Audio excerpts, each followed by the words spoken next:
Thank you and welcome to the show this morning. The topic this morning is establishing a minority franchise, and we're fortunate to have with us an individual who has been involved with establishing minority franchises and other activities, and a great entrepreneur, Mr. Roland Jones. And of course, Mr. Jones, let me welcome you to the show this morning. Thank you. It's a pleasure to be here. And to tell you how delighted we are to have you here, Mr.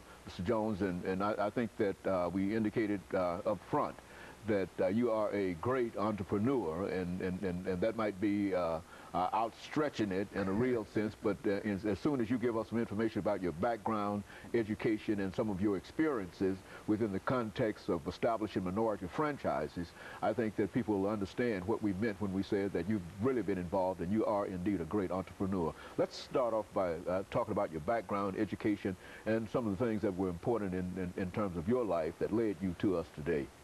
Okay, well, hey, first of all, thanks for being here. It's an honor. Yeah, well, I began my life in rural West Tennessee, back at around the outbreak of World War II. That's when I was born, and all my values were shaped there. And of course, I went on to graduate from high school in Memphis. And after college, I went into the military. And of course, after that, I taught in the Memphis City school system for 1 year. And while I was doing that, I was attending broadcast school at night. So back in 1964, I landed what I thought was my dream job. Okay. As a radio announcer in the Mississippi Delta. And of course, that didn't work out too well. I enjoyed it, but there were some restrictions on the things I could do, and I wasn't pleased with that. And as a matter of fact, I ended up getting fired. Okay. Might have been the best thing that ever happened to you. It was the best thing that happened to me, because when I got fired, what happened, it put me on the road. And I ended up in Washington, D.C., in an employment counselor's office. And that employment counselor hooked me up with a HR person that was with McDonald's. At that time, it was a franchise-owned McDonald's. It was like one franchisor owned, franchisee rather owned, multiple restaurants. And this was back in July of 1965. I started with McDonald's as a management trainee. My graduating date of college. Go on. Is that right? Yes, I can relate to that time and that period very well. Go on.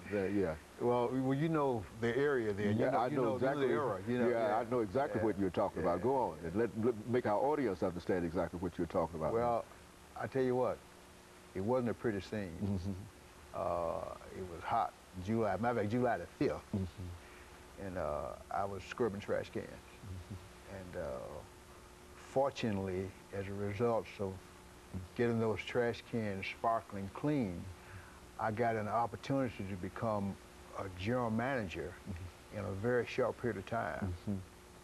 And then, of course, came an opportunity to join McDonald's at the corporate level.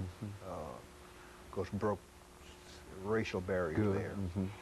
And I was exposed to how franchises operate. Good. And I began a position as a franchise consultant for McDonald's Corporation, which was fulfilling the company role to the franchisees. And that position led me to a higher level position. And after that,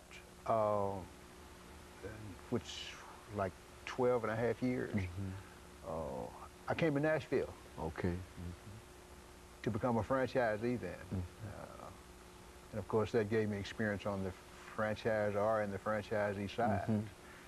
And I had an opportunity to work in a capacity that I was consulting people in. So then I had people consulting me, and I saw it at a whole, in a different way, with a whole different level of exposure. And having the opportunity to meet the leader, which was Ray Kroc, founder of McDonald's Corporation, and hang out and work around it with people like Okay, that. and we're getting ready for our first commercial break, but let's, when we come back, let's talk about your relationship with Mr. Kroc and some of the other things that you being the minority in that kind of situation and how it felt in reference to how they reacted to you. And let's see if we can sort of deal with that during the second part of the show, because I think that this is what we want to deal with. And I know the period, and I know all of the things you were talking about, but we want our audience to understand exactly what you were doing at that time. And we'll be back with our audience following this very, very short commercial break.